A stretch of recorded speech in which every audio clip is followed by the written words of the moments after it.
اللهم افتح لنا أبواب رحمتك.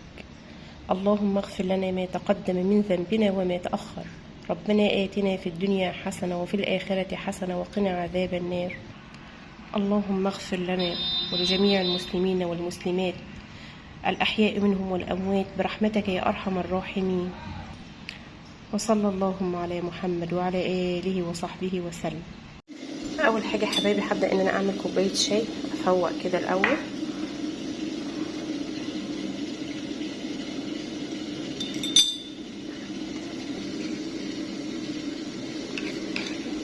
معلقة واحدة سكر بس. هبدأ إن أنا بسم الله الرحمن الرحيم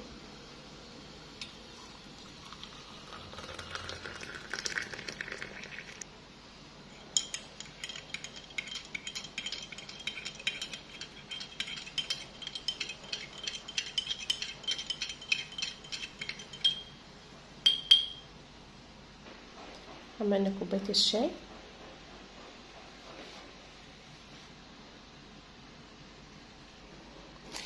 يعني هي كيس حليب اهوت. هبدأ ان انا افكه على النار. سبت اللبن يفك على النار وطيت عليه. معايا دورة غسيل هنا غسلاها ملايات. هبدأ ان انا اطلعها وانشرها والم الغسيل اللي على الحبل.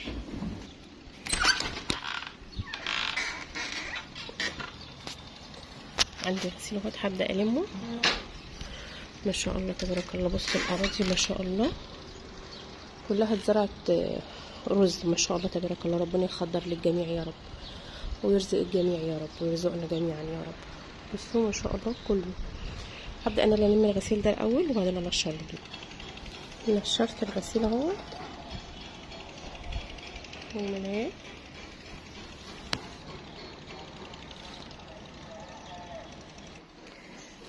بصوا لمينا الغسيل. هنبدا ان احنا بقى ايه نطبق الغسيل على طول علشان ما يتكركبش عندنا. طبقت الغسيل اهوت كل واحد هدومه مكانها. هبدا ان انا ادخلهم جوه بقى في الدولاب يبقى حاجه وخلصت. هنا طبعا انا كنت سايبه اللبن على النار اهوت ما بنساهوش علشان ما يفرش ويتكب. وهبدا ان انا بص بقلبه كده تقلبتين. هو لسه متلج اهو واسيب المعلقه فيه عشان ما يكبش. هنا عندي اوضه النوم اهي. بصوا الاوضه دي اصلا محدش بينام فيها بس ايه يعني ساعه ندخل نقعد مش عارف ايه كده او الولاد يدخلوا يلبسوا هنا فبتبقى ايه بالمنظر اللي انتوا شايفينه. فهبدا ان انا اروقها وانضفها كده واشيشها برضو تفضل نظيفه معانا. رتبنا السرير ورتبنا التسريحه كمان اهوت.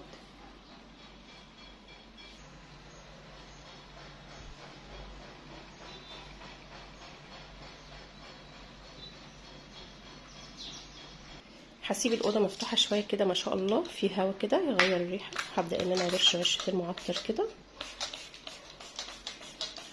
برضو. بصوا اسرع حاجه. وهبدا ان انا اقفل الباب. هندخل برضو. بصوا المكان برضو مترتب يعني قصدي نضيف بس هنرتب برضو ترتيب سريع كده بحيث ان برضو المكان يبان عليه النظافه. كل حاجه نرجعها مكانها اهوت.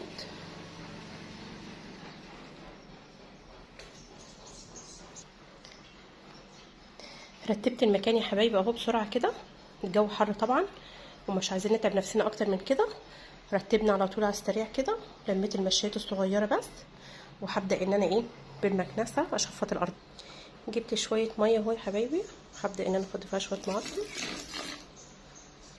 بعد ما كنست بالمكنسه كله كده هبدا ان انا بقى الفراغات اللي حوالين السجاد دي هبدا ان انا المعها ان شاء الله. بسم الله الرحمن الرحيم.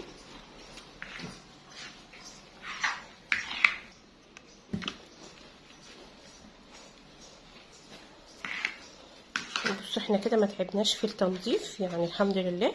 بس بقى اللي قام بالمهمه المكنسه في نفس الوقت. التلميعه اللي بتلمعيها دي هتحسي ان انت شلتي السجاد كله ومسحتي وروقتي وهتديكي ريحه حلوه ونظافه وما تتعبيش نفسك في عز الحر دوت علشان برضو لازم نحافظ على صحتنا.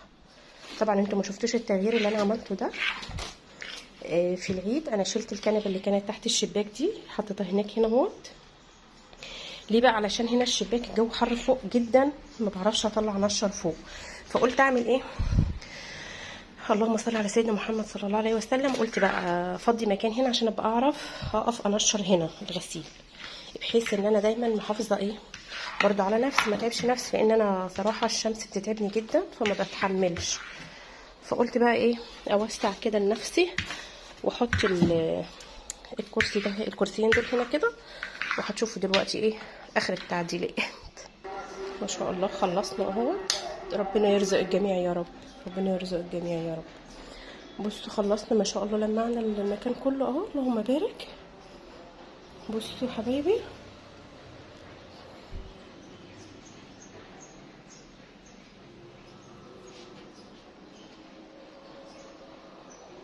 اللهم لك الحمد ولك الشكر يا رب. هنسيب بس الارض تنشف وبعد كده بقى نبدا ان ايه نقفل. خلصنا اهو يا حبايبي الحمد لله، فرشنا المشايات.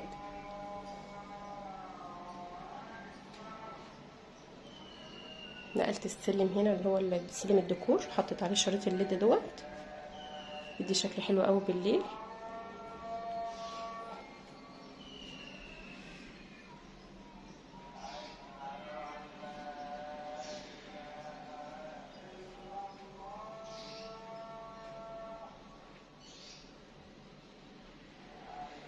بصوا بقلل الامكانيات، نقعد في مكان نظيف، بقلل الامكانيات تحسي براحه نفسيه في المكان اللي انت فيه. اللهم لك الحمد ولك الشكر. يعني مش لازم ان احنا يبقى قصور ويبقى ما شاء الله يعني عندنا لا، انت حاجات بسيطه عندك تحمدي ربنا عليها وتنظفيها هتبقى ما شاء الله. ربنا يا رب يقوينا ويعيننا جميعا يا رب، اللهم لك الحمد ولك الشكر. بصوا النظافه ما شاء الله تبارك الله. طبعا ده كسر في الارض، مش حاجه. بصوا الحمد لله رب العالمين، كل البيت نظيف.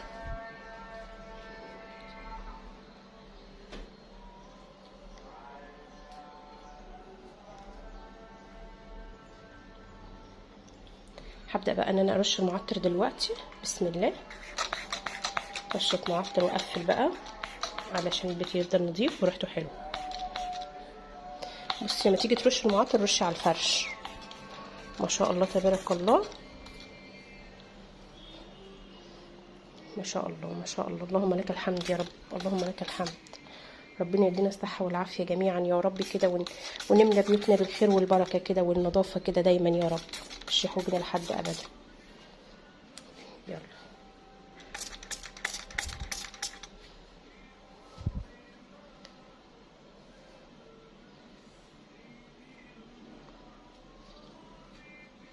يلا بقى ندخل ايه نكمل الغدا بتاعنا. معايا لفة جلاش اهو يا حبايبي. هبدأ ان انا ايه عايزة اعملها حلو، حاجة مسكرة كده للولاد جنب الاكل. هبدأ اقطعها بالشكل دوت كده. قطعتها يا حبايبي كلها بالشكل ده. هبدأ افردها عن بعضيها كده.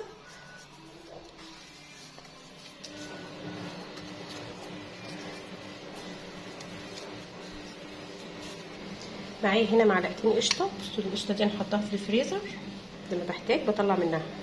احط عليها شويه زيت واسيحهم على النار. بصوا حطيت عليها بدات تفك من بعضها ازاي، ده بيبقى اللي هو وش اللبن يعني. حطينا عليها شويه زيت يا دوب فكيناها كده. هبدا ان انا اجيب معايا طاجن البايركس ده، بسم الله الرحمن الرحيم، وابدا ادهنه خالص في الارضيه كده. فصصت ده كده من بعضه، فردته عن بعضه خالص، فضيته على صينيه اهو. هبدا ان انا اجيب الخليط اللي انا عملته ده واقلبه فيه. ده مكسرات كان باقي معايا من رمضان، كنت حاطاه في التلاجة. هبدا ان انا هنا كده بسم الله الرحمن الرحيم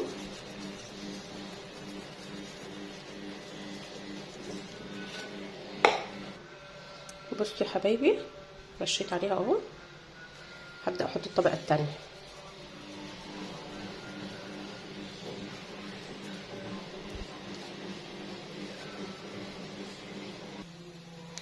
قفلنا الصينيه اهوت يا حبايبي، اللي على وشها ده قشطه حطيتها عليها. بصوا اهي هبدا ان انا ادخلها على في الفرن على الرف الاوسط. هنا هعمل الشربات، حطيت هنا كوبايه سكر، كوبايه ونص سكر على كوبايه ميه، ولما تغلي هبدا ان انا احط نص ليمونه عليه. بصوا ما شاء الله اتحمرت ازاي. انا طفيت من تحت لان ما شاء الله اتحمرت من تحت، وشغلت الشوايه ثواني كده وهطلع. طلعناها يا حبايبي اهوت، ما شاء الله تبارك الله، لونها تحفه.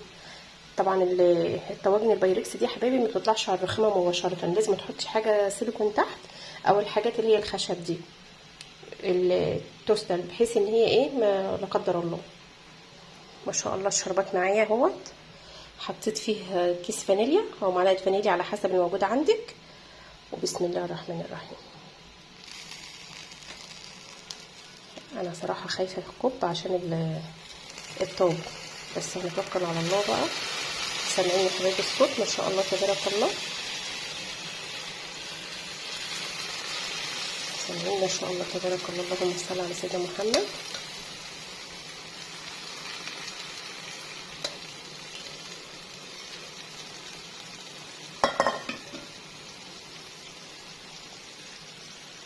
اخد قطعه كده ادوقها، قطعه صغيره كده قبل ما تبرد، بس صراحه ريحتها تحفه. بصوا الشكل، بصوا من تحت تبارك الله، بصوا مقرمشه وطريه في نفس الوقت، طعمها خطير والله يا بنات، طعمها رائع تبارك الله. الف هنا لكل اللي بياكل منها. بصوا الشكل، بصوا طعمها فظيع صراحه، سكرها مظبوط، كوبايه ونص سكر على كوبايه وربع ميه، وغلوا حوالي 10 دقايق كده، ونص ليمون. وبعد ما خلص رحت جايه نازله عليه بظرف فانيليا، وطبعا وهي سخنه طلعناها سخنه ما كملتش ثواني، ورحنا نازلين بالشربات. الشربات كان سخن، ما استنيناش ما يبرد، علشان طبعا ايه تديكي كده. بصي هي مقرمشه من فوق وطريه من تحت، من النص ومن تحت مقرمشه. بصوا الجمال ما شاء الله تبارك الله، جربوها مش هتندموا.